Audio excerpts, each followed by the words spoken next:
Life isn't fair at all. At all. So what are you gonna do about it? You voluntarily accept it and then strive to overcome the suffering that's a consequence of that. And you do that for you, and you do that in a way that makes it better for other people. And then that works. The only way you're ever going to get to the other side of this journey is you have got to suffer to grow. To grow, you must suffer. Unchosen suffering is going to happen in life. Your parents are going to pass away, loved ones are going to die, your relationships are going to break down, your body is going to fail you, you're going to become ill or sick or destitute. Things are going to happen that you have no control over. And the only way that you can prepare yourself for unchosen suffering is with chosen suffering. So I started realizing, man, I gotta start facing the struggle, and I gotta be mentally strong for the struggle. I'm training for life. Mentally, I'm training for life. I'm not training for to lift 400 pounds. And I found out on my own pretty much, is that through discipline, through self-discipline, through repetition, through tons of repetition of the same thing that you don't want to do, and that's the key thing. Through repetition of things you don't want to do, you develop mental, like an armor for your mind. You start to armor your mind, because your mind's like, okay, we suffer every day. That's what we do.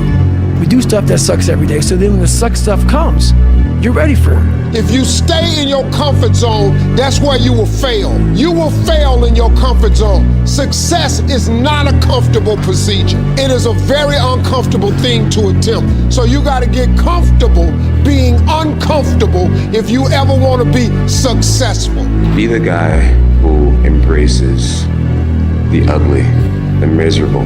Be the guy who embraces hard work, the grind. Don't be afraid of being hurt. Don't be afraid of sacrificing some blood.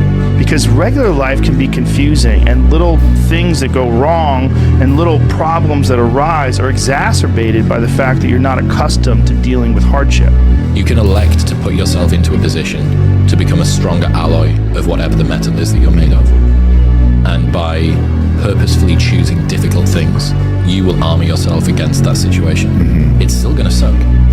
But think about how much more fragile you would be if you hadn't overcome all of this stuff. That's the thing about it, man. We like to take these very quick fixes in life. We want the 6-minute abs approach to life. Yeah. Nah, man. There's no permanent in that. Yeah. There's no permanent in that, man. There's no scarring. There must be scarring. Well, people are terrified of this thing that you're saying, that there's no end. Every day you get up and you have to earn it. That's why losing in life is so important. Whether it's getting dumped, getting fired, losing a game, loss. Those feelings where things didn't work out your way, that's important because it lets you know this is the bad feeling that comes when it goes wrong, and you improve, and then it makes the good feelings of victory all the better. We need adversity, and we need difficulty. We need all of that. So maybe what you want is an adventure, the greatest adventure that you could have. You're going to lose sleep. You'll doubt whether it'll work. You'll stress to make ends meet. You won't finish your to-do list. You'll wonder whether you made the right call and have no way to know for years. This is what hard feels like, and that's okay. Everything worth doing is hard, and the more worth doing it is, the harder it is. The greater the payoff, the greater the hardship. If it's hard, good.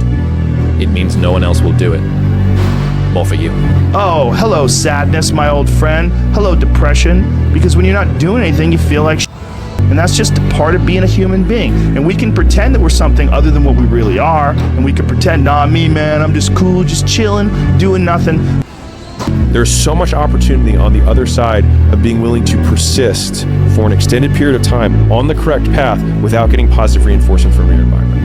And the longer you can stick with something without that positive feedback loop in terms of the big external thing, the easier the opportunities are because so few people can pursue them. Difficult things make regular life less difficult. And that sounds so simplistic, but particularly physically difficult things.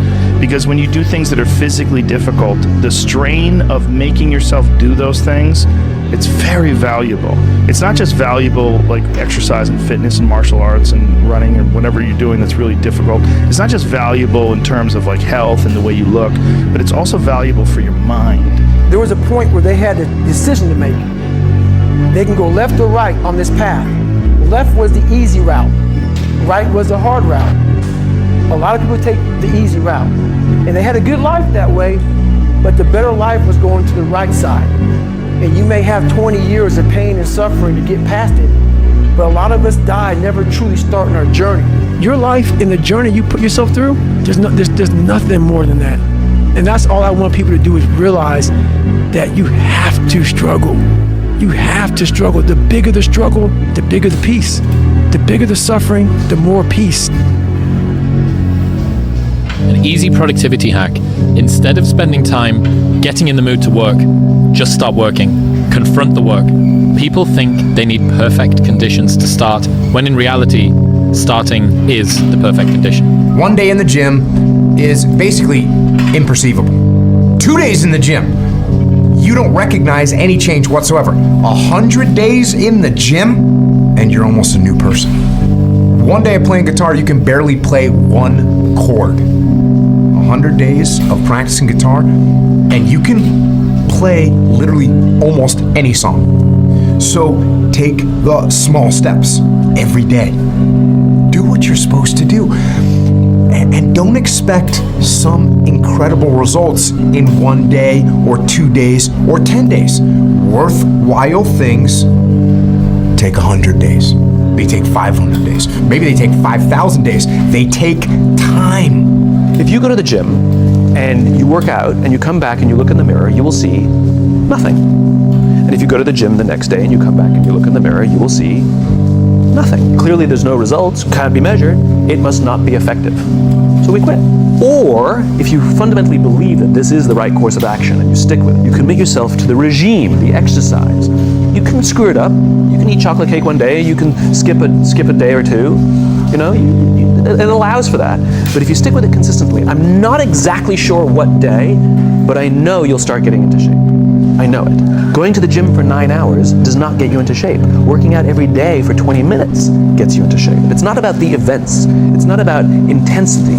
It's about consistency. But more importantly, consistency, because without commitment, you'll never start, but without consistency, you'll never finish.